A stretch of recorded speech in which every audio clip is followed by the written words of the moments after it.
Hey everybody, Lindsay Schott here. I wanted to do a video to show you some of the things that I'm marking up in Amos because I think it could be helpful. So I'm going to show you what I do, and that's just a suggestion. You don't have to do it exactly like me, but if you're new to this or want a refresher, this might be helpful for you to see what I'm marking. So I've actually got the pages printed out, so that's a little unfair.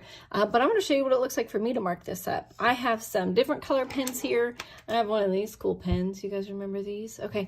But also, color is my thing. It helps give me visual cues when I'm looking at my text, but if you want to use one pencil or one black pen, that's also totally fine. So, but I'll show you how I mark it up. So after I've read it, I probably read it once or twice, just all the way through to get a sense of what's going on, and then I start marking it up.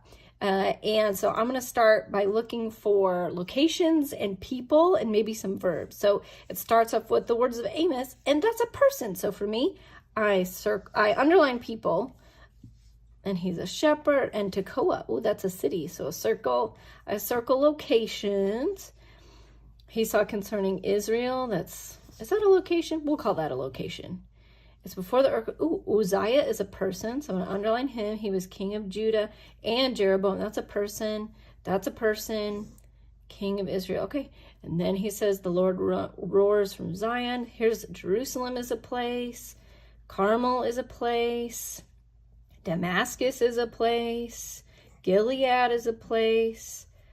This I have a question about. Is that a person or is that a place? I'm going to put a question mark because I'm going to find that out. Damascus is a place. That looks Valley of Avon is a place. I'm assuming this is a place. Beth Eden. That's a place. There's another location. I've got Gaza. This is Edom. I know this is a place. Here's Gaza again. Here's a person, the king of Ashdod. And that's also a location. This is a location, and this is locations. Okay, so I've gotten, see, I didn't do verbs, but I've got my locations, and I've got some people. So that's interesting.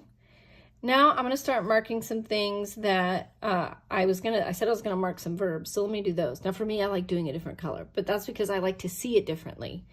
I actually want to specifically mark up verbs of things that God's doing, right? Because I actually see God speaking and he's doing some stuff. So I'm going to underline God's verbs so I can kind of see what he's doing.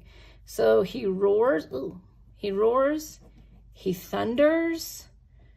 And then he says he's not going to relent. God says, I won't relent. I'm going to send fire. I'm going to break down. I will destroy. He won't relent again. I'll send more fire. I'll consume. I will destroy. I will turn my hand against. Okay, so now I actually can see just by looking at the red what God's doing. He's roaring, he's thundering, he's not relenting. He's sending fire, he's breaking down, he's destroying. He doesn't relent, he sends fire, he consumes, he'll destroy, he'll turn his hand against. This is kind of why I like color, because I can instantly see what all those are. Okay, now here's another thing I noticed. Some of these things repeat, right? So I'm going to start marking some of this repetitive phrase. There's this phrase right here. For 3 sins of Damascus and for 4, I will not relent. But he does it again, right? For 3 sins of Gaza, even for 4, I won't relent. And I know that he's going to do it in the rest of the chapter, but I'm just going to do this page. But I'm going to highlight every time that phrase is used so I can see it. Helps me see how many times he's using it. Another thing that I think I'm going to mark is that I'm going to mark up God's, like his reaction.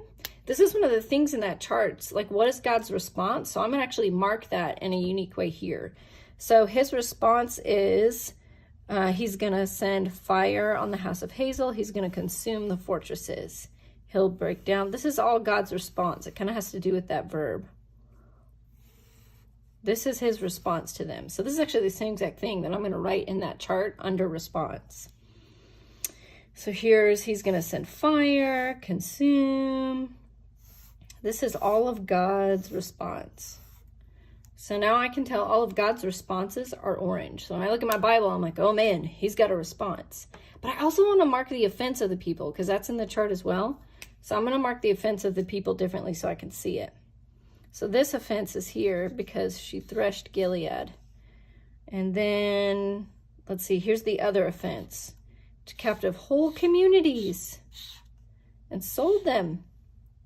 So that's kind of, this marker's dying, but that's how I mark their offense. So I can see that each time. So this is just one way that I do it. There's not a perfect way. It's just a way that cues your mind into what you're seeing uniquely. And so what we marked in here is repetitive phrasing. We marked locations. We marked God's verbs. We marked God's reactions. We marked the people's offenses, and we're going to put those in a chart. And these are just helping me see what is going on here. And you would use what you marked to say, like, well, what I'm seeing here is a repeated phrase for 3 sins of the place, even for 4, and will not relent. And a natural question would be, why is that used? Is that important? That's a great question to ask. And that's how observation leans into asking great questions. There's probably way more ways that you guys know how to mark up the text. So share in your group, because the more we do it together, the more we learn this.